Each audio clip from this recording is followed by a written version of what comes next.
Assalamualaikum warahmatullahi wabarakatuh. Perkenalkan, kami dari kelompok 7. Di sini kami akan membuat video podcast tentang bencana alam Sumatera. Perkenalkan, nama saya Zoran Fairuz Al-Razan dengan NPM 2023-11004. Di sini saya sebagai editor dengan rekan saya Hati Falindaryani dengan NIM 2022-110031 sebagai audio editor. dan ada rekan saya Dengan saya Andana Sabina dengan NIM 2023-11014 sebagai videographer. Kenalin, nama gue Nuraisa dengan NIM 2023-110012. Gue sebagai penulis naskah. Halo pendengar sekalian, selamat datang di podcast diskusi akademik mata kuliah bahasa Indonesia. Pada kesempatan kali ini kami akan membahas topik yang sangat relevan dengan kondisi Indonesia saat ini, yaitu dampak ekonomi bencana alam di Pulau Sumatera. Nah, saya Jovan selaku moderator dalam diskusi ini bersama rekan saya, yaitu ada Mas Rido dan juga Mas Didan. Oke, Mas Rido yang saat ini akan membahas dampak bencana alam dari sisi ekonomi. Oke, halo Jovan, halo juga para pendengar. Semoga diskusi ini menambah wawasan kita bersama ya. Oke, terima kasih Mas Rido. Kemudian yang kedua ada Mas Didan yang akan membahas penyebab bencana serta dampak sosial dan juga lingkungan. Halo semuanya, terima kasih sudah meluangkan waktu untuk mendengarkan diskusi kami. Oke Mas, terima kasih sudah datang ke podcast ini ya. Nah, beberapa waktu terakhir Mas, kita kan menyaksikan terjadinya banjir besar di beberapa wilayah Sumatera. Mas Didan, menurut Mas tuh apa sih penyebab utama banjir besar tersebut? Dari berbagai kajian lingkungan, banjir besar itu terjadi seperti kemarin itu nggak hanya disebabkan oleh curah hujan, tetapi juga bisa dinilai itu dari deforestasi atau penggundulan hutan. Oke, berarti dari curah hujan dan juga penggundulan hutan. Oke, Mas bisa dijelaskan lebih detailnya nggak maksudnya itu gimana? Lebih detailnya itu hutan memiliki fungsi penting sebagai daerah sawan air. Ketika hutan ditebang, ada penggundulan hutan, perkebunan atau pertambangan, kemampuan penyerapan tanah itu jadi semakin kurang, bisa terjadinya banjir. Yang artinya air hujan itu tuh langsung mengalir ke sungai tanpa diserap, jadi air sungai itu meluap.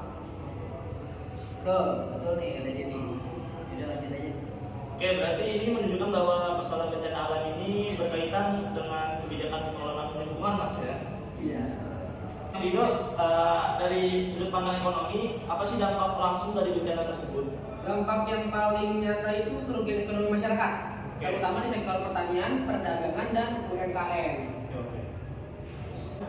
Sawah terendam banjir, hasil panen gagal, dan petani kehilangan sumber pendapatan. Padahal sektor pertanian merupakan tulang punggung ekonomi di banyak wilayah Sumatera. Oke, berarti tadi Mas sudah jelasin dari sektor sawah ya. Nah, Iya. kalau sektor-sektor lain itu bagaimana, Mas? Pelaku UMKM juga terdampak, banyak toko dan warung terpaksa tutup karena tempat usaha rusak atau akses distribusi terhambat. Oke. Selain itu banjir juga menyebabkan harga kebutuhan pokok itu semakin naik karena distribusi barang itu terganggu.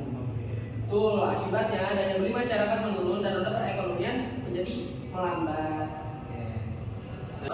Kan menurut data yang ada ya, selain masyarakat, infrastruktur juga terdampak nih Mas. Bagaimana pengaruhnya itu terhadap ekonomi daerah menurut Mas itu? Pengaruhnya itu kayak kerusakan jalan, jembatan, dan fasilitas umum menyebabkan aktivitas ekonomi tidak berjalan normal. Biaya logistik meningkat dan waktu distribusi menjadi lebih lama. Berarti dari hal-hal yang sudah disebutin itu bisa berdampak terhadap investasi juga. Betul, daerah yang sering mengalami banjir akibat deforestasi dianggap memiliki risiko tinggi. Hal ini membuat investor ragu untuk menanamkan modal. Padahal kan kalau kita mengelola lingkungan dengan baik itu bisa menurunkan resiko terjadinya bencana alam banjir ya. Dari Mas Didan sendiri, bagaimana sih dampak sosial dari banjir besar ini? Banyak masyarakat yang kehilangan tempat tinggal, terus mata pencarian, terus mereka juga harus mengungsi juga kan dan menghentikan aktivitas ekonomi berjalannya waktu.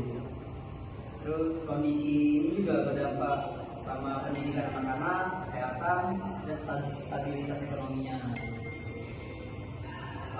Jika berlangsung lama, kondisi ini dapat meningkatkan angka kemiskinan dan pengangguran.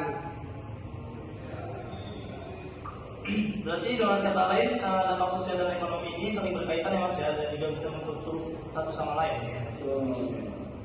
Oke, melihat kondisi yang tadi kita udah bahas, menurut Mas solusi yang tepat untuk menanggulangi kejadian ini biar tidak terjadi lagi di masa depan itu apa sih Mas?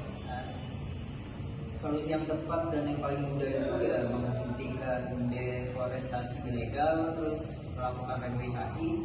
Kita juga harus dipulihkan agar fungsi ekonomisnya kembali.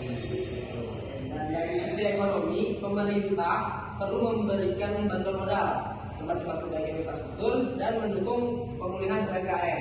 Oke, berarti selain itu edukasi kepada masyarakat juga penting ya Mas ya untuk menjaga lingkungan dan juga sangat diperlukan ya. Betul. Nah guys, sebagai penutup berarti kita bisa simpulkan bahwa banjir besar di Sumatera itu tidak hanya disebabkan oleh faktor alam, tapi juga oleh deforestasi yang tidak terkendali. Dampaknya sangat luas, mulai dari kerugian ekonomi hingga meningkatnya masalah sosial. Nah, oleh karena itu diperlukan kerjasama antara pemerintah, masyarakat, dan dunia usaha untuk mencegah bencana serupa di masa depan. Oke, demikian diskusi podcast kami untuk tugas mata kuliah Bahasa Indonesia ini. Semoga pembahasan ini bermanfaat dan juga menambah pemahaman kita semua. Dan terima kasih yang sudah menonton. Sampai jumpa kembali. Bye guys.